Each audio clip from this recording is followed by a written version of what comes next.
Rev it up and welcome to Cars Yeah, show number 1822. Today we're going overland. Be prepared to be inspired.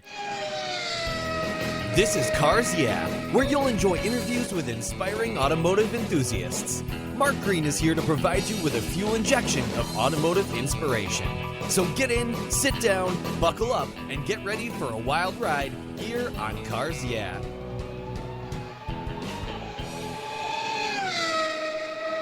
Hello, inspiring automotive enthusiasts, and welcome to Cars Yeah. Today I'm in Wilmington, North Carolina, with a very special guest by the name of Aaron Richardet. So, Aaron, welcome to Cars Yeah. Do you have it in gear, and are you ready to release the clutch?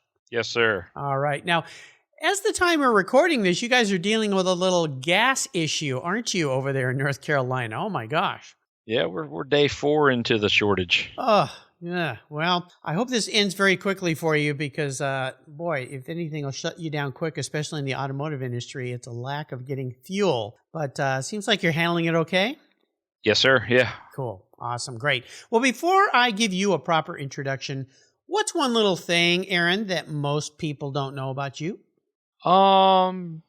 That I grew up on a farm in Missouri. At the end of the day, I live at the beach. I surf and live the beach life, but I'm actually a farm boy at heart. You're a surfer. Well, I grew up a surfer, grew up in Southern California, used to surf just about every day. I have not done that in a long time, and I certainly do miss it. So what took a farm boy to the beach to start surfing? People spend their whole lives in the Midwest, and their ultimate big dream is to visit the beach for vacation, and or when they get 30, 40 plus years in, they retire at the beach. And so my wife and I, we went to the same high school and everything. So we decided that, let's skip the working in the Midwest and raising the family out there part and just come out to the beach early. And that's what we did. Well, good for you. That's pretty cool. That's a big, bold step. And you took another big, bold step. You started a very cool company, which we're going to talk about. So let me give you a proper introduction. Aaron Richardet is the founder of Osprey Custom Cars. He and his team have been doing LS3 engine conversions into the Land Rover Defenders since 2013. What started as a hobby business in 2008 has become a company where they are the visionaries and crafters behind the world's most cutting-edge and timeless overland vehicles. Their most recent modern classic is a soft-top convertible, perfect for putting the top down, throwing your board in the back, and going to the beach. A thoroughly modern interpretation of the classic 1993 Land Rover Defender 110. Aaron has taken his entrepreneurial dream and transformed his love for Land Rovers to a no-excuses, ground-up builder of full-frame restorations. What fun you're having. Absolutely. We'll be back in just a minute, to learn more about what he and his team are up to. But first, a word from our sponsors. They make this show possible, so give them a little listen, and we will be right back. Cowabunga, surf's up.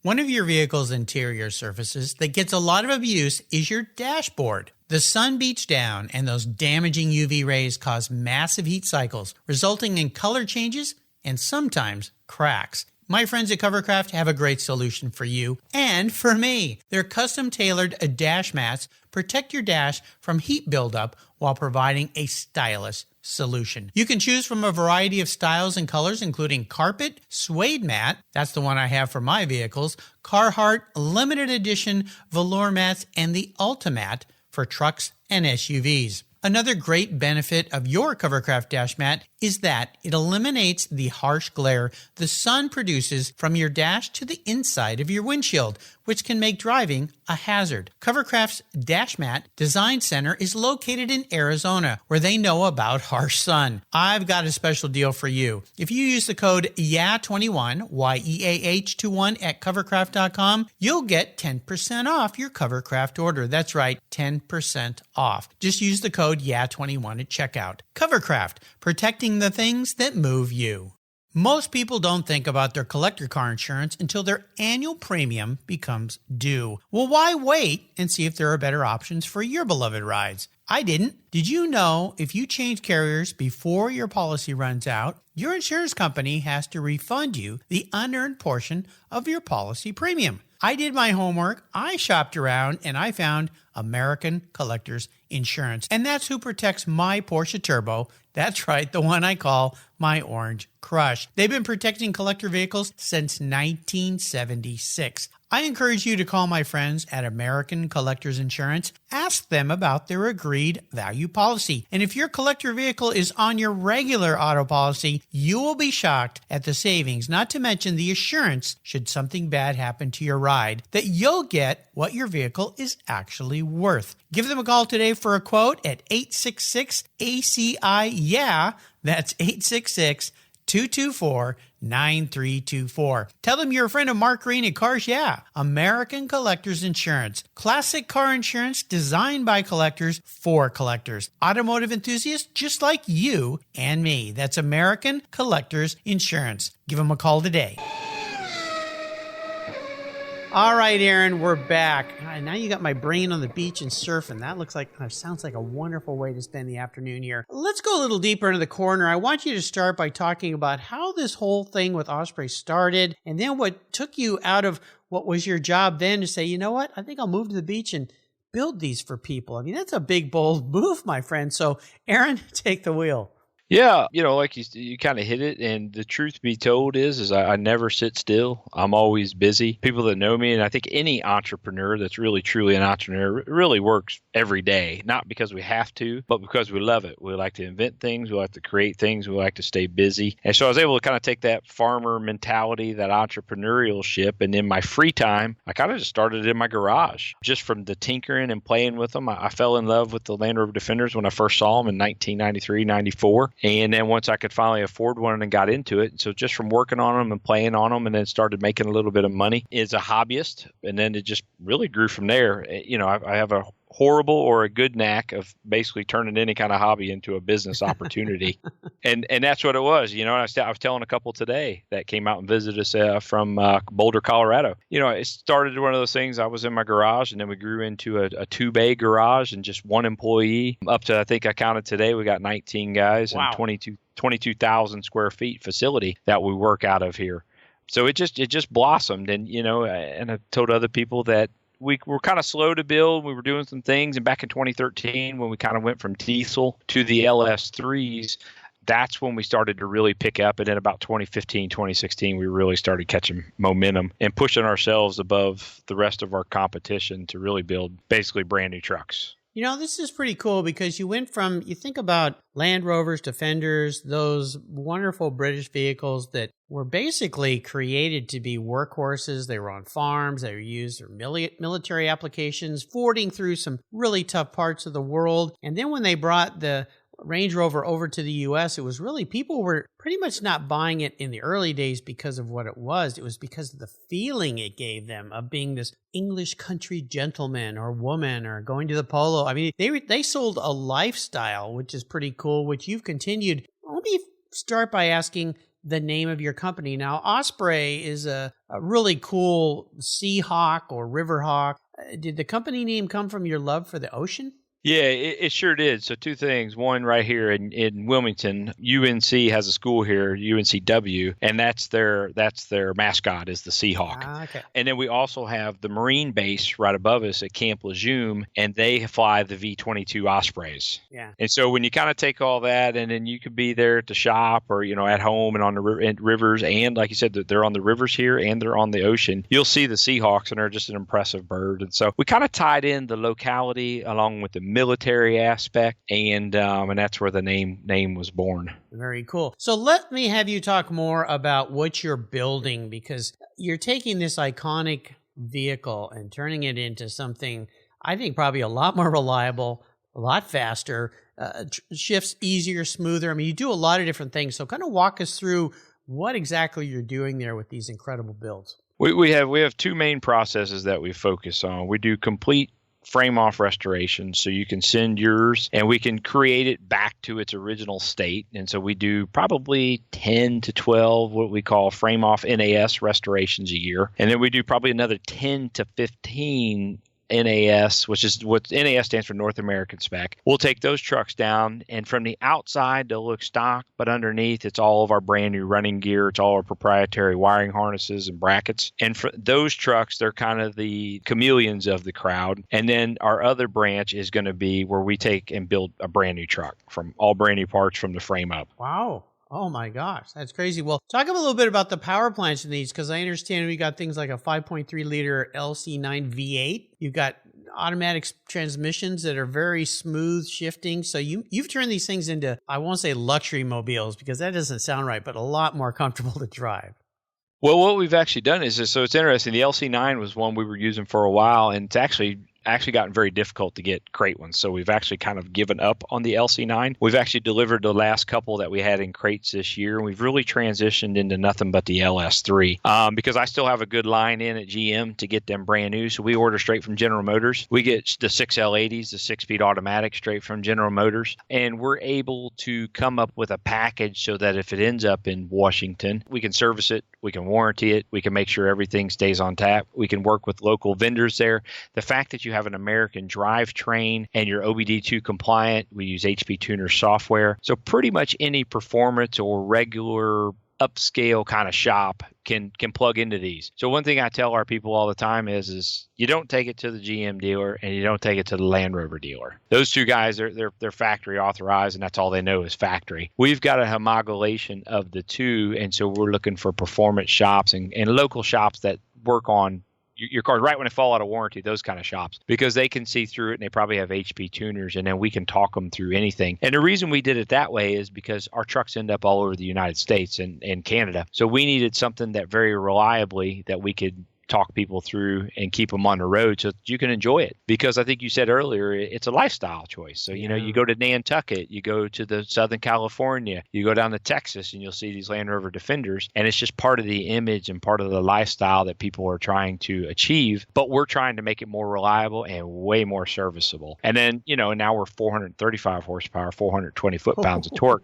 So when you take a soft top Defender that weighs 3,800 pounds, your horsepower to weight ratio is phenomenal. A lot better. You know, you've taken an iconic brand and made it even better, even cooler. So is there a ratio right now that you're doing from restorations to original to modified? Do you tend to do more modified, or is it kind of even? No, we do more modified. Yeah, I would guess so.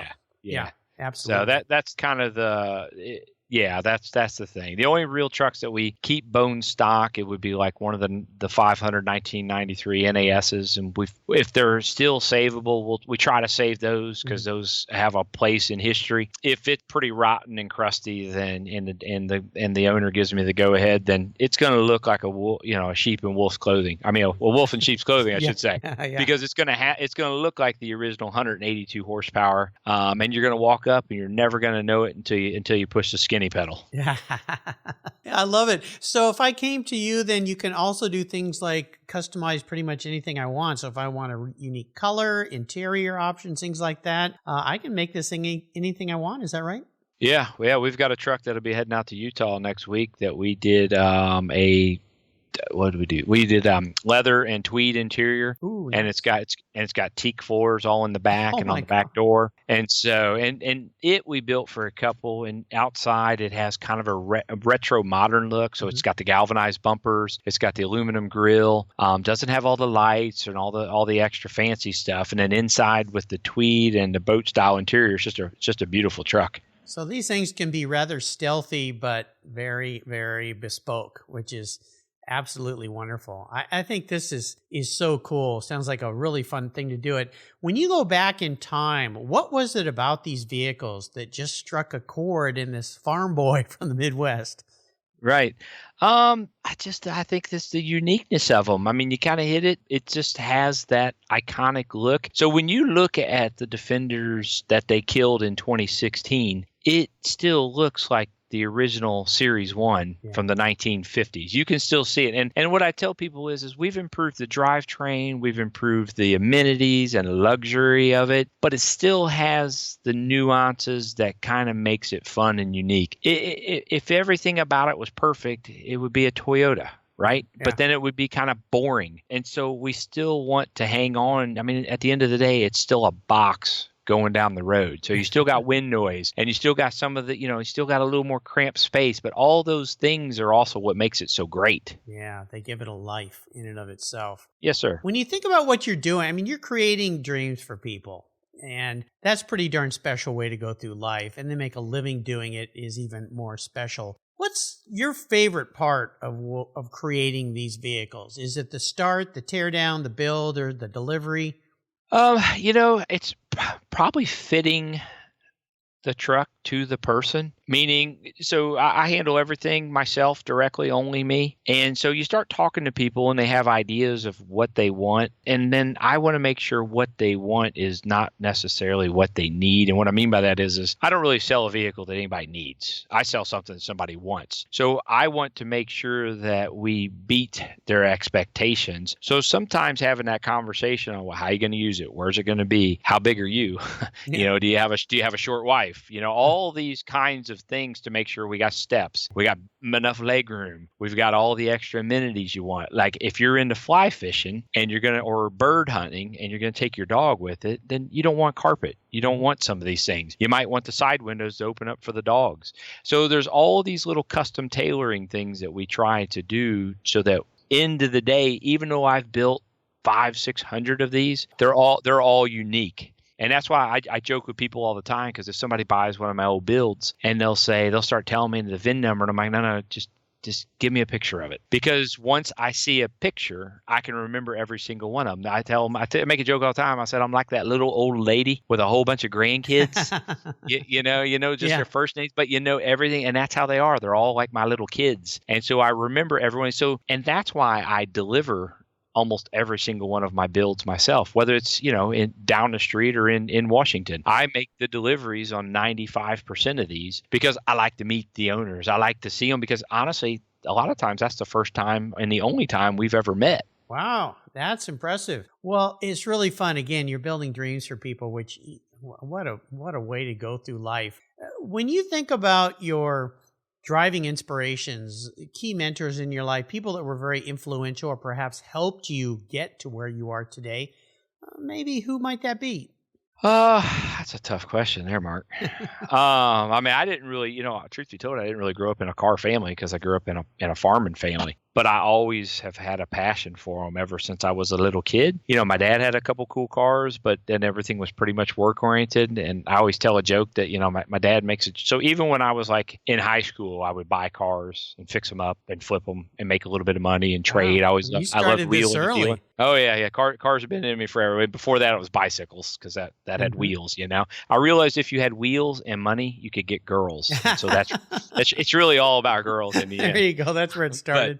Yeah, that's right. It's to chase girls. But I remember my dad a couple of years ago. He goes, I'm just really happy you figured out a way to make money with this car problem. Because as a young person, in a Midwestern conservative family, you're taught buy something, take care of it, and keep it till it dies. And I was the exact opposite. I was buying stuff, fixing it up, and had it where it was perfect, and then I would sell it, and that because I got bored. And I love that aspect of working on the cars and modifying them and changing them and making them unique. I don't think I've ever had a car where you walk out in the parking lot and you get confused which one's yours. I always like to know, which is a good and bad thing. In a town of my size, I can't hide from anybody. They know everywhere I'm at. They know where Aaron is at all times. That's right. They know it. It's always funny because they'll be like, was that you in that Defender? I'm like, yeah, of course it was. Yeah. And, and I'm switching cars every day. So I think it was just that passion for uniqueness and modifications. And then that's really, with Land Rovers and definitely some other cars too, but you've just really got that ability to individualize every single one of them. Yeah, I think it's great. You're the quintessential Cars Yeah guest. You figured out how to wrap your passion into what you do, and that's pretty darn cool. If somebody, a young person perhaps, wanted to get into a business like yours or head down this path in some way, what's a couple ways you would advise them? If you went back and talked to your 20-year-old self, what would you say? That's another. You got some tough questions. Of here, course. I don't want to make this too easy for you. We're in a Defender, those things are made for going over rough ground, not cruising down a little side street. I think every builder guy would tell you it's never easy. There's always a breakthrough moment. You never know when it's going to happen. It's a very big personality driven business. And I think when it's a business, you've got to hire people that are better than you at the technical aspect and try to get people's strengths and weaknesses. Yeah. And sometimes the artist is not the best business person and the owner's not the best tech. I joke about that all the time. You do not want me working on your car myself. And so, I think it's like, honestly, it's about like any other business. You've really got to hire people that are better at doing stuff than you are. So you do what you're good at and then bringing out the strengths in them. But as far as telling somebody, it's a networking thing. And then honestly, it's an expensive business to jump into. You're not getting started and starting from your bootstraps. And I don't want anybody to think that's how I did it, because it's an expensive business to get into properly, because all the equipment's expensive, the space is expensive. And if you're going to build a quality product, it's expensive, because my products are expensive, but they cost a lot of money to build. And that's where you want to be. And I see so many other people that come in and try to compete with and do things, and they just have an inferior product that gives people kind of a bad persona of it. Right. And work hard. I'm sure that's another big aspect of it. Just, you got to work hard. You don't, the old saying is, I like changing it up, don't necessarily do what you love, because sometimes that can change it, right? But what you want to make sure you do is that you still enjoy it. You still have a passion for it. You don't have to love it per se, but you still got to really be excited and enjoy it. If you enjoy it, then it's a home run.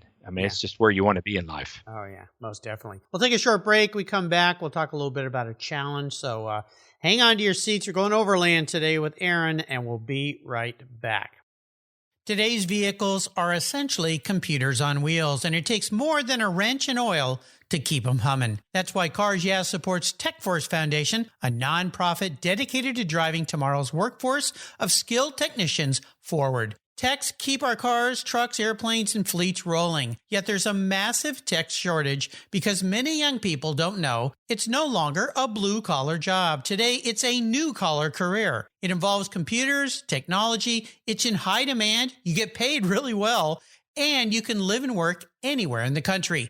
I know you're passionate about cars, trucks, and motorcycles, and you can help pass that passion on to the next generation of techs, so our rides keep rolling down the road. Visit techforce.org today and learn how.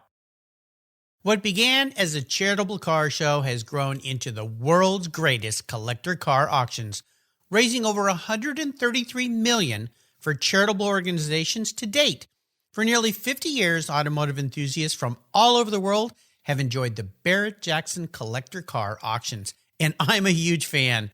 Regarded as the barometer of the collector car industry, their auctions are world-class lifestyle events where thousands of the world's most sought-after, unique, and valuable automobiles cross the block in front of a global audience, in person, on TV, or streamed online. Barrett-Jackson produces the world's greatest collector car auctions in Scottsdale, Arizona, Palm Beach, Florida, Las Vegas, Nevada, and new for 2021, Houston, Texas. The excitement of Barrett-Jackson auctions is contagious, and a unique experience is not to be missed. And coming soon, something new for you Cars Yeah listeners. I'll be teaming up with Craig Jackson on the first ever Barrett-Jackson podcast, coming to your mobile devices every week. Listen here on Cars Yeah and check out the Barrett-Jackson website for unique details on this new, exciting podcast that I'm very proud to be a part of. And be sure to visit barrettjackson.com today. Barrett-Jackson, the world's greatest collector car auctions. All right, Aaron, so we talked a little bit in the last part of the show about this is tough business to be in. There's a breakthrough moment and so forth, but I'd love for you to share a big challenge you faced along the way, obstacle, maybe even a big, hairy failure that caused you a bit of a challenge, but you overcame it. And this is really more about what it taught you so you could move forward. So take us on a little bit of a rough ride, would you? Yeah, absolutely. I think that there's many of them in the beginning. Like I told you guys before, I started off, small time. I actually did kind of build my way up, built the business, was enjoying it, loving the cars, but I was in a different market. I was in what I call the lower end market. I don't want to call it the working class because it doesn't sound right. But I mean, I was building the lower end trucks and I was not doing full restorations and modifications. I was mostly doing some mild engine swaps and add-ons and accessories. And what was tough is when people paid 25 grand for these trucks and they expected them to perform like a $25,000 F-150 and they didn't. So there were moments where, you're trying to kind of have a reality talk with the owner / buyer into what they're really buying back then. And so that was always kind of a tough, and it never really sat well with me. because here's people sometimes pouring out all their money on this toy that they've obsessed over, and then it doesn't drive like a Toyota. You know what I mean? It's got issues, and it's a word. So we were hard at it, and then actually I took a little bit of time and scaled back. Like I said before the break, it's always got to be fun. And in all my companies, if I'm not having fun, and there's always tough days in anything. It's like a marriage. There's always tough days, and you gotta grind it out. But if it's not overall fun and it's not enjoyable and you're dreading it, then that's when you got to really reflect on life. And so that was when I kind of pulled back a little bit and scaled my business back and took a little bit of a breather. And it gave me time to focus on other projects and also kind of reflect on life. And so we scaled way back for about a year. And what I realized over that year is how much I missed it, how much I loved it, how it was in my blood, and I was probably never going to get away from it.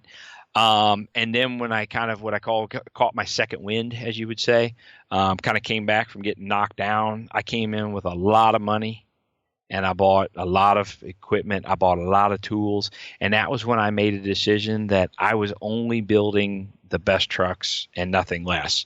And my price point was going to go up dramatically, but I would never have to apologize for anything that I built.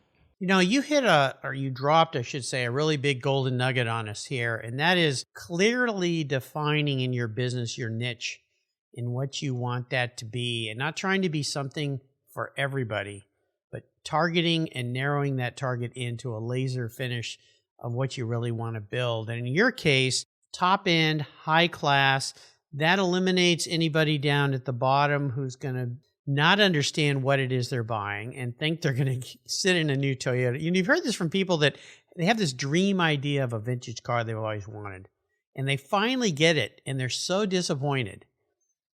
I'll pick on old Corvettes as a great example, just because I know some friends that have done this. And then they drive them and they go, this thing sucks. It's horrible. It's horrible. Yeah, because we've been so dumbed down. I mean, you can jump in you mentioned Toyota. Jump in a new Toyota today, and it'll go faster than my Porsche Turbo that's a 1987, which was the fastest car in the world back in its day, right? Or a Honda Civic or something. It's just incredible. So I think it's really important that those folks out there listening that want to start any kind of business to really narrow down. And in your case, I would assume what you did was you really thought hard during that year about who do I want my customer to be? Is that right? 100%. Yeah. And you have to that's how you have to build. And whatever type of customer that is, it's not right or wrong. It's your customer. So you've got to make sure, and I think you said it a while ago, the old saying, you can please some of the people some of the time, but not all the people all the time. You got to make sure whoever you're going after, that's who you're pleasing. In any business, define your avatar. It's so important, and it will make your life so much better. It's the old jack of all trades, master of none. Not too many people do well in that. Maybe Jeff Bezos, as far as selling stuff to the world at Amazon. Yeah. But, he did start as a master of one, books. That's right. That's how he built that brand at the very beginning. So then you can spread out if that's your nature. When you think about a bucket list, you guys just have, I mentioned this new kind of the 1997 Land Rover Defenders soft tops, and you guys are taking those now, building them. I would assume as you look ahead to your wish list, bucket list, do you see special vehicles like this in your future for Osprey? No, the Defenders will probably forever define who we are. Now, we always do fun little niche projects in between. So, like, the Broncos, I'm going to step on some of the big Bronco guys' toes because we do the same thing. We build $200,000 Broncos. We don't advertise them much because usually they're going to our customer. In our back building, we've got a whole other division. And by division, I mean, it's two guys. that's the whole division. We'll define that vision. Yeah, that's right. Yeah. It's small. But what we are doing back there is kind of the weird fun stuff because I grew up on a farm. So for instance, like our projects in that back room now, we got a 54 Ford F100 complete frame off restoration. And we painted it Mercedes AMG GTR green. So it's cool. We got a one of the original General Lees from the TV show, 69, Oh my God. all signed, and we're doing a complete frame off on it, obviously, and it's a Hellcat build. So we're putting we got a Hellcat red eye underneath the hood. Whoa. We've got a 66 Chevy that we're doing an LSX build in. And so back in the back room is where we kind of play. We don't advertise that. We don't put it on the internet much. It's really for our already established customers that are like, hey, I love my Defender, but have you ever done one of these? And then we're like, yeah. And so that gives us a chance, we built an LT4 power plant at 72 Nova last year, and we had it tuned out at 738 horsepower, 680 foot-pounds of torque. And, so that's kind of our fun one. And they're all, as you'll see, they're all kind of, my wife calls them like Midwestern redneck. But, they're all very top end gourmet builds that hit all the local car shows and Cars and Coffees where they're at. And you would never think that, the guys that do 4-wheel drives are in the back room. That's where we play with the fun toys. I don't think I aspire to turn it into a whole other branch, but we still probably do 5 to 6 of them a year. Yeah. And it's fun and it's neat because it gets me out of my comfort zone where I have to think and do homework again and come up with designs for it. And so that's why I enjoy that thing. How cool. So you got your own little Osprey skunk works going on in the back room there. Yeah, a little bit. Yeah, only for customers, though. It's only for customers. Yeah. Well, that's very cool. Well, there's a incentive to become a customer with one of your Defender builds and then do something special. Why not? Yeah, that sounds pretty cool. I love it. Well, let's talk about a really special vehicle in your life. Now, you've had a lot because of all these builds, but I want you to narrow in on one vehicle in your life that really stands out, a car that you've owned. It doesn't have to be something special, but something that had meaning for you, and take us on a little journey in that ride. Oh, boy. So, with a guy like me, there's going to be quite a few of them. Well, that's why it's hard to narrow down, but maybe one that just pops in your head today. So I'll take it back.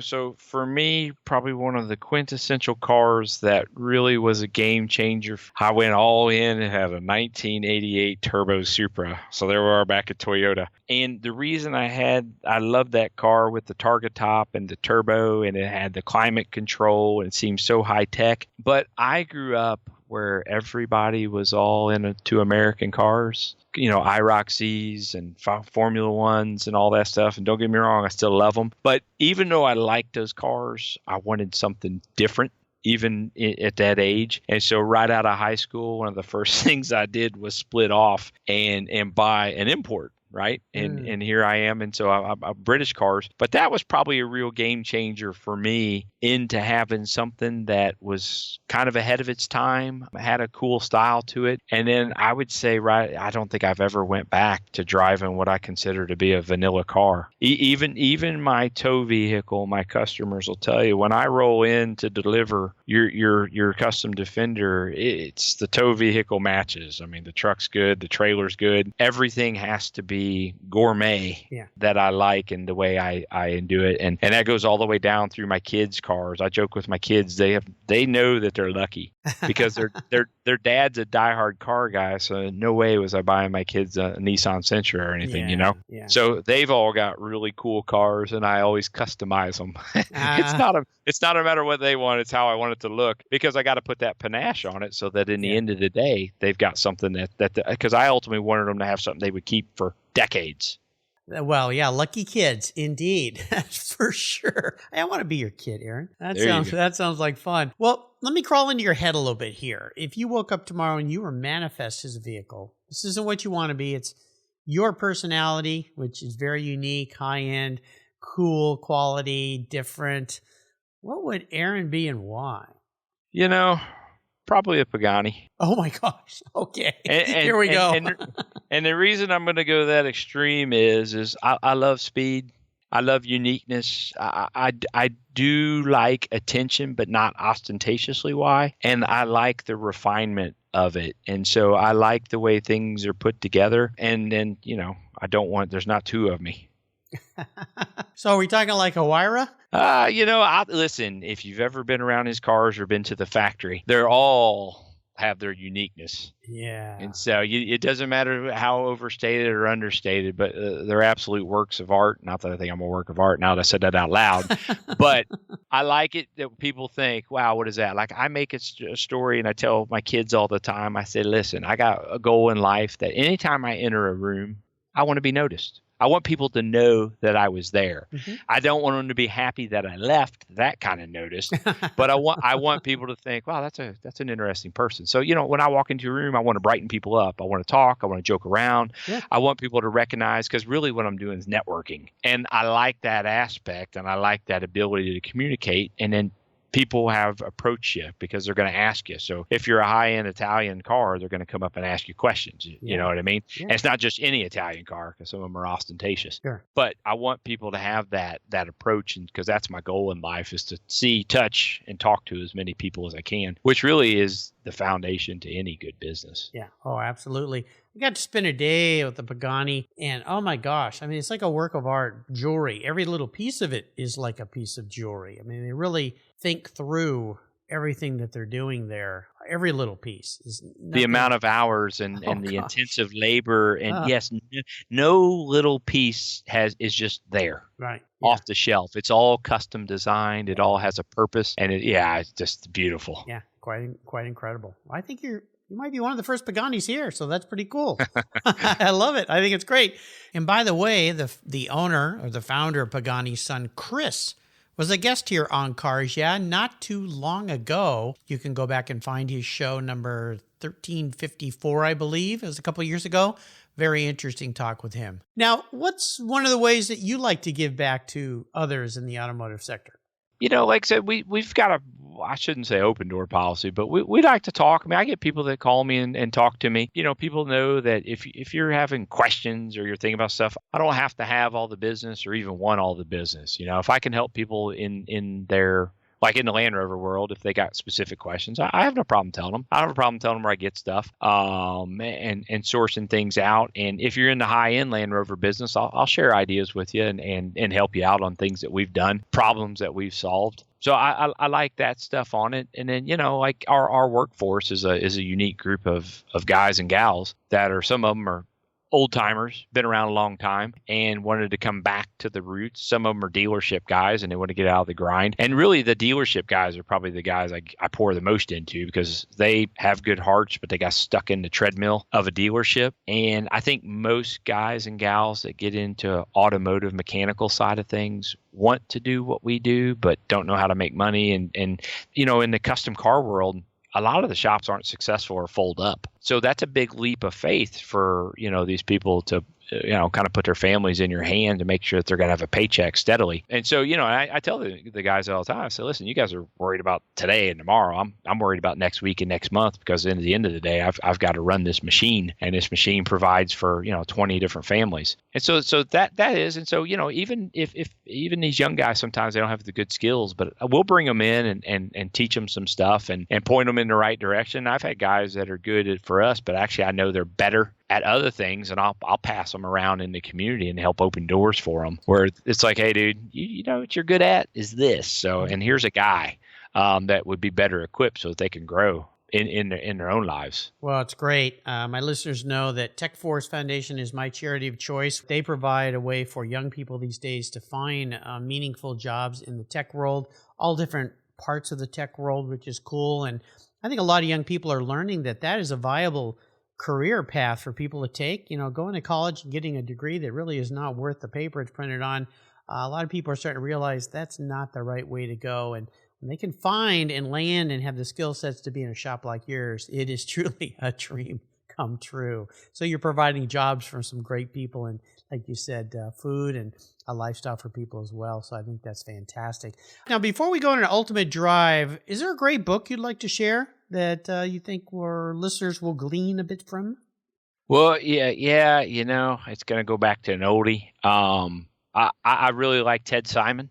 Okay. In Jupiter Travels. Mm-hmm. I think Ted is very interesting fellow to meet. I've had the pleasure of meeting him a couple times. Oh, you have? And Oh, talking, cool. Oh, yeah. And talking to him at overland rallies. If you're into overlanding and adventure and solitude and all this crap people are doing nowadays, I call it crap because now it's like, now it's trendy to do van they call life. it glamping now. Glamping. Yeah.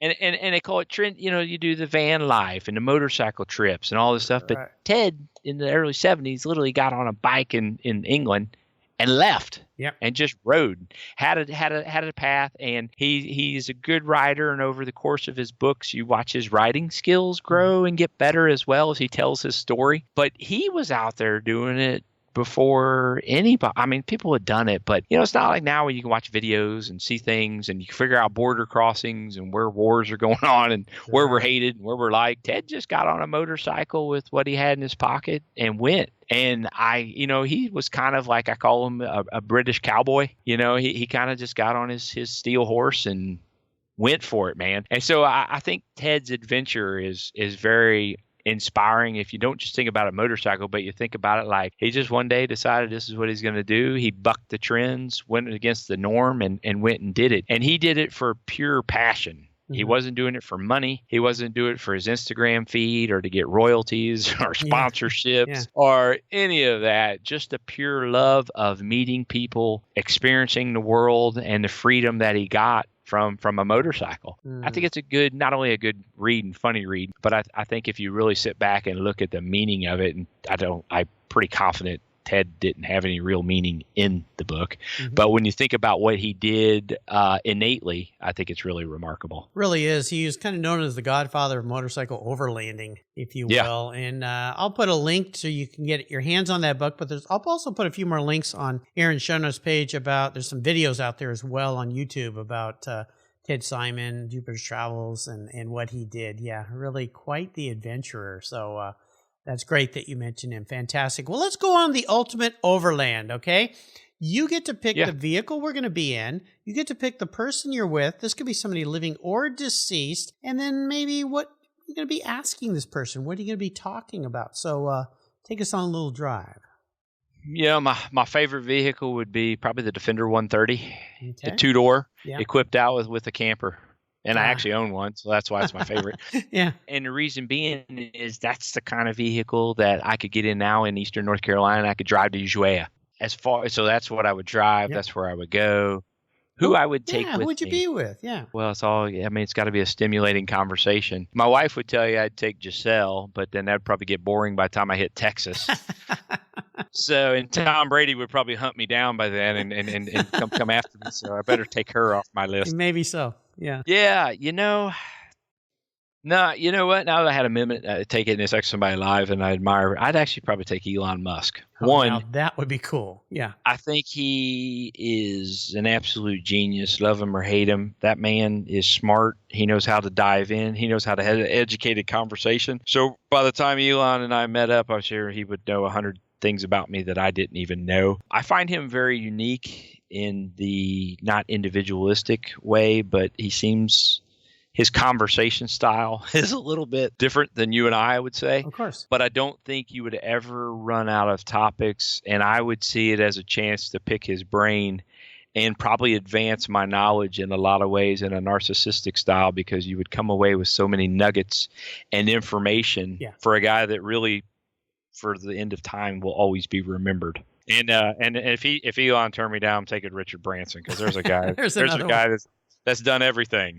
Yeah, circle. Exactly. I don't watch Saturday Night Live anymore. I haven't watched it for a long time because it's gotten way too political. But he was their guest, and I watched the opening monologue with him, and he told everybody for the first time, I've got Asperger's. And I went, oh, okay, that makes sense. I mean, because when you listen to him speak, he's a difficult guy to listen to. He bounces around. You always think, not very eloquent. But I've known people with Asperger's, and you go, oh, of course. Yeah, there you go. Oh, yeah, he's from Mars. I mean, that's why he's trying to get back there, trying to get back home. He is an incredible person. That would be one amazing drive. Yeah, with Elon Musk and Sir Richard Branson. Not a bad one either. Maybe you take both of them. There you go. Yeah. That sounds good.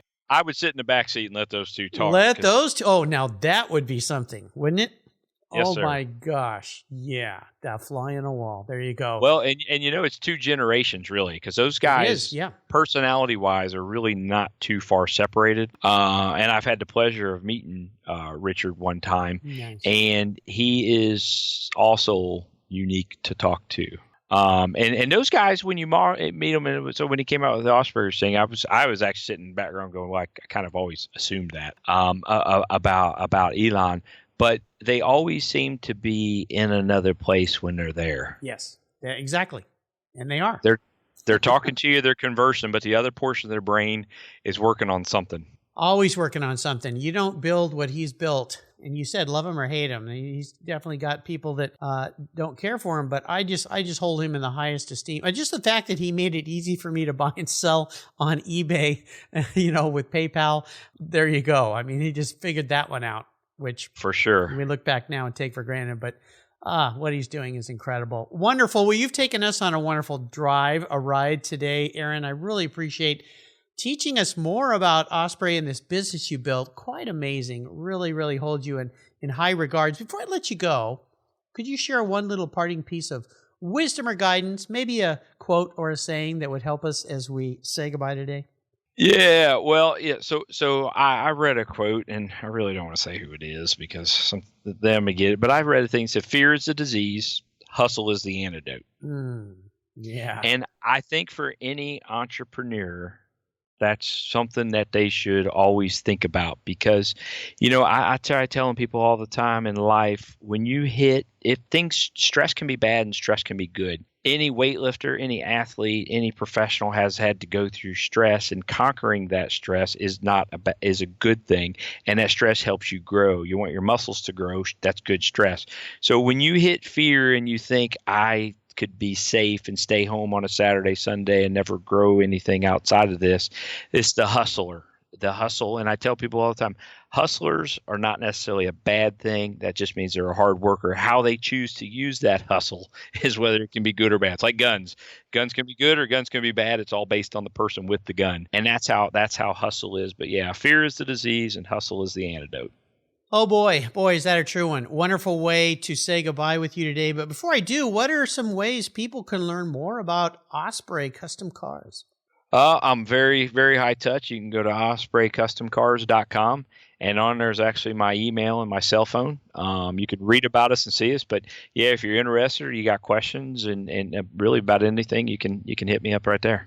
It's awesome. Check it out. Go to the website, have some fun, dream some dreams. And if this is something that you want, now you've found the guy to build that ultimate overlander for you. You can find everything on Aaron's show notes page. Just go to carsyeah.com, type in Aaron Richardet, Richardet, or just put Aaron in there, and you'll find him right there. And I want to do a shout-out to Doug Holland at Publicity Factory for introducing me to Aaron. Doug, nice job. Thank you for putting us together. Aaron, thanks for being so generous today with your time, your expertise, and for sharing the wonderful story of your life and Osprey. Until you and I talk again, my friend, I hope I see you down the road. Mark, I really appreciate the time. It was wonderful to spend this last hour with you. And yeah, again, I'll see you down the road. Absolutely. Can't wait to go for a ride. That'll be fun. I've discovered Linkage. It's a new quarterly publication and website that covers the automotive market, driving, restoring, collecting, and discovering your passion for motor vehicles. Linkage is about experiences, opinions, and values. Linkage is an actual informed, reasoned opinion based on first-hand experiences. A talented Linkage team covers the automotive world, the people who share your passion and mine, smart, considered, rational, and experienced opinions, ones you can learn from and grow. That includes our passion that drives auctions and the collector car market. So come with me and join us on this journey. And don't forget to use the code CARSYEAH when you check out because they'll give you $10 off. Linkage, geared for the automotive life. Subscribe today at linkagemag.com. Thank you so much for joining us on today's ride here at Cars Yeah. Drive on over to carsyeah.com to find show notes and inspiring automotive fun. Download your free copy of Filler Up, a fun book filled with gorgeous photographs of fuel filler fun, including quotes from more inspiring automotive enthusiasts. Download your copy today, and we'll see you next time on Cars Yeah!